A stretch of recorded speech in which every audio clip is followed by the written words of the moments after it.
Pada yang mulia, waktu dan tempat kami berikan dengan segala hormat. Terima kasih.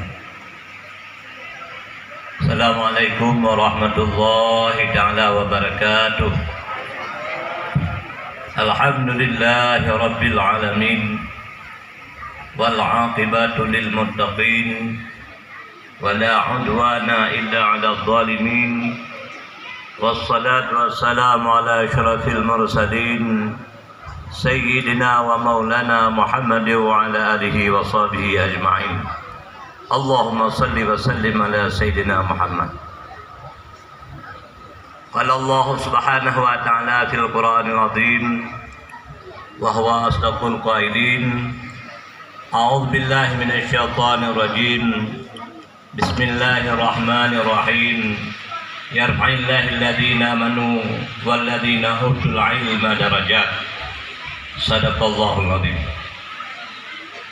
Puji beserta syukur sama-sama kita panjatkan kepada Allah Subhanahu wa taala. Pada hari yang berbahagia ini kita semua telah hadir pada tempat Ma'had Babul Falah As-Samadiyah dalam rangka acara tafaulan bahasa Aceh Kusijuh ataupun tepung tawar balai ataupun ma'had yang baru didirikan, sekalian dengan acara walimah daripada turun tanah cucu daripada guru kita bersama Tuku Abi Muhammad Nur bin Abdul Manaf. Selawat beserta salam kita sanjung sajikan kepada penghulu kita baginda Nabi Muhammad sallallahu alaihi wasallam, kepada keluarga dan sahabat beliau sekalian yang kita muliakan, pimpinan Ma'had Babul Falah As-Samadiyah.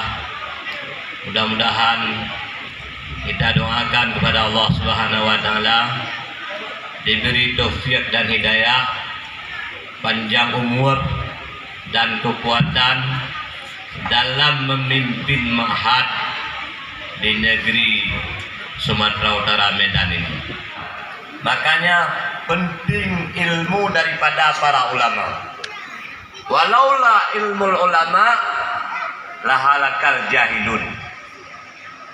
Kalau seandainya tidak ada ilmu daripada alim ulama, maka binasalah orang yang bodoh, tidak mengerti siapa Allah, siapa Rasul, bagaimana cara mengerjakan ibadah kepada Allah Subhanahu wa taala.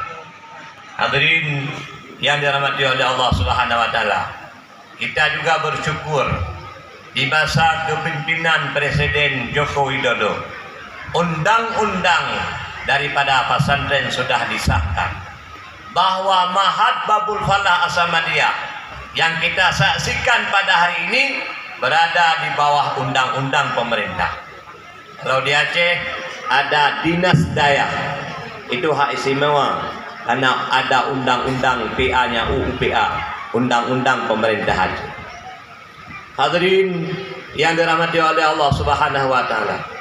Jadi dengan berkat daripada ilmu para ulama, tersebarlah ilmu-ilmu agama sehingga manusia jadi tahu siapa Allah Subhanahu wa taala, siapa dirinya, sehingga tahu siapa abid, siapa makhluk. Hadirin yang dirahmati oleh Allah Subhanahu wa taala. Makanya kita bersyukur dan berterima kasih kepada Tunku Muhammad Nur bin Abdul Manaf yang sudah mendirikan Ma'had Babul Falah As-Samadiyah. Mudah-mudahan akan lahir kader-kader ulama yang tulus dan ikhlas dalam mengembangkan agama Islam.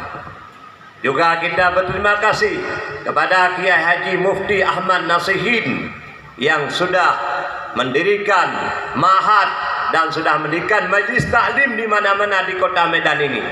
Mudah-mudahan dengan ilmu beliau bertambahlah orang-orang yang beriman, yang tulus kepada Allah Subhanahu wa taala.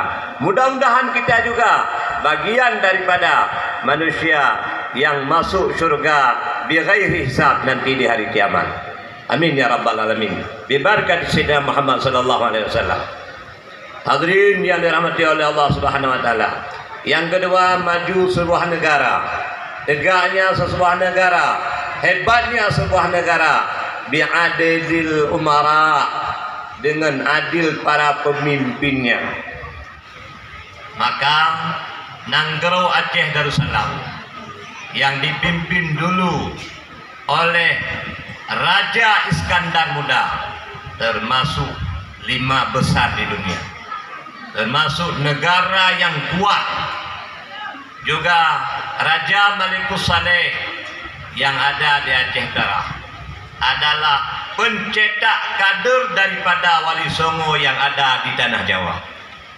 Jadi tarikat dan ilmu di Nusantara, bahkan di Asia Tenggara, bermula dari Nanggero Aceh Darussalam. Kita bersyukur dilahirkan di Serambi Makkah. Kita bersyukur jadi orang yang alim, melanjutkan perjuangan-perjuangan daripada ulama-ulama yang dahulu. Makanya ulama yang paling terkenal di Aceh adalah Syekh Wala Abdul Rauf As-Singkili. Beliau arif billah, ahli tasawuf, ahli tariqat, sampai hari ini diberi berkat oleh Allah Subhanahu wa taala. Sudah ratusan tahun. Mungkin kalau kita belum tentu, kadang besok atau lusa kita tidak tahu apakah masih diberikan keberkatan oleh Allah Subhanahu wa taala. Hadirin yang dirahmati oleh Allah Subhanahu wa taala. Makanya penting ilmu daripada para ulama. Walaula ilmul ulama lahalakal jahilun. Kalau seandainya tidak ada ilmu daripada alim ulama, maka binasalah orang yang bodoh, tidak mengerti siapa Allah, siapa Rasul, bagaimana cara mengerjakan ibadah kepada Allah Subhanahu wa taala. Hadirin yang dirahmati oleh Allah Subhanahu wa taala, kita juga bersyukur di masa kepimpinan Presiden Joko Widodo, undang-undang daripada pesantren sudah disahkan, bahwa Mahat Babul Falah As-Samadiyah yang kita saksikan pada hari ini berada di bawah undang-undang pemerintah. Kalau di Aceh ada Dinas Dayak, itu hak istimewa karena ada undang-undang PA-nya, UU PA, undang-undang pemerintahan. Hadirin yang dirahmati oleh Allah Subhanahu wa taala. Jadi dengan berkat daripada ilmu para ulama, tersebarlah ilmu-ilmu agama.